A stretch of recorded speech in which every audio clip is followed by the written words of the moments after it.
വിശുദ്ധ മത്തായി എഴുതിയ സുവിശേഷം 3-ാം അധ്യായം. അക്കാലത്ത് സ്നാപക യോഹന്നാൻ യൂദയായിലെ മരുഭൂമിയിൽ വന്ന് പ്രസംഗിച്ചു.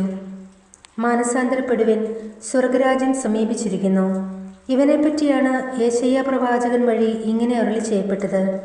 മരുഭൂമിയിൽ വിളിച്ചു പറയുന്നവൻ്റെ ശബ്ദം, കർത്താവിൻ്റെ വഴിയൊരുക്കുവിൻ, അവൻ്റെ പാതകൾ നേരെയാക്കുവിൻ. യോഹന്നാൻ ഒട്ടകരോമം കൊണ്ടുള്ള വസ്ത്രവും അരയിൽ തോൽവാറും ധരിച്ചിരുന്നു. വെട്ടുകിളിയും കാട്ടുതേനുമായിരുന്നു അവൻ്റെ ഭക്ഷണം. ജെറുസലേമിലും യൂദയ മുഴുവനിലും ജോർദാൻ്റെ പരിസര പ്രദേശങ്ങളിലും നിന്നുള്ള ജനം അവൻ്റെ അടുത്തെത്തി. അവർ പാപങ്ങൾ ഏറ്റുപറഞ്ഞ് ജോർദാൻ നദിയിൽ വെച്ച് അവനിൽ നിന്ന് സ്നാനം സ്വീകരിച്ചു.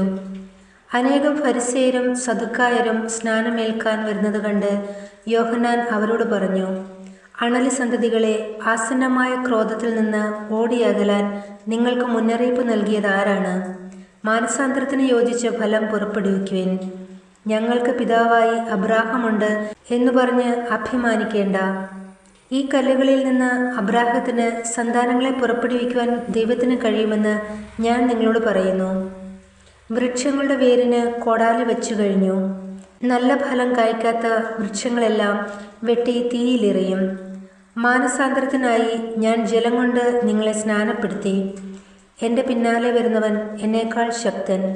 അവൻ്റെ ചെരുപ്പ് വഹിക്കാൻ പോലും ഞാൻ യോഗ്യനല്ല.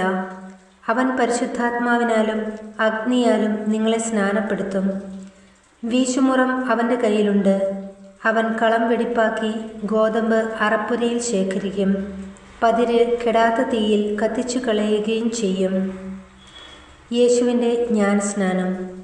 യേശു യോഹന്നാനിൽ നിന്ന് സ്നാനം സ്വീകരിക്കാൻ ഗലീലയിൽ നിന്ന് ജോർദാനിൽ അവൻ്റെ അടുത്തേക്ക് വന്നു. ഞാൻ നിന്നിൽ നിന്ന് സ്നാനം സ്വീകരിക്കേണ്ടിയിരിക്കെ നീ എൻ്റെ അടുത്തേക്ക് വരുന്നുവോ എന്ന് ചോദിച്ചുകൊണ്ട് യോഹന്നാൻ അവനെ തടഞ്ഞു. എന്നാൽ യേശു പറഞ്ഞു, ഇപ്പോൾ ഇത് സമ്മതിക്കുക. അങ്ങനെ സർവ്വനീതിയും പൂർത്തിയാക്കുക നമുക്ക് ഉചിതമാണ്. അവൻ സമ്മതിച്ചു. സ്നാനം കഴിഞ്ഞ ഉടൻ യേശു വെള്ളത്തിൽ നിന്ന് കയറി. അപ്പോൾ സ്വർഗം തുറക്കപ്പെട്ടു. ദൈവാത്മാവ് പ്രാവിൻ്റെ രൂപത്തിൽ തൻ്റെ മേൽ ഇറങ്ങി വരുന്നത് അവൻ കണ്ടു. ഇവൻ എൻ്റെ പ്രിയപുത്രൻ, ഇവനിൽ ഞാൻ പ്രസാദിച്ചിരിക്കുന്നു എന്ന് ഒരു സ്വരം സ്വർഗത്തിൽ നിന്നും കേട്ടു.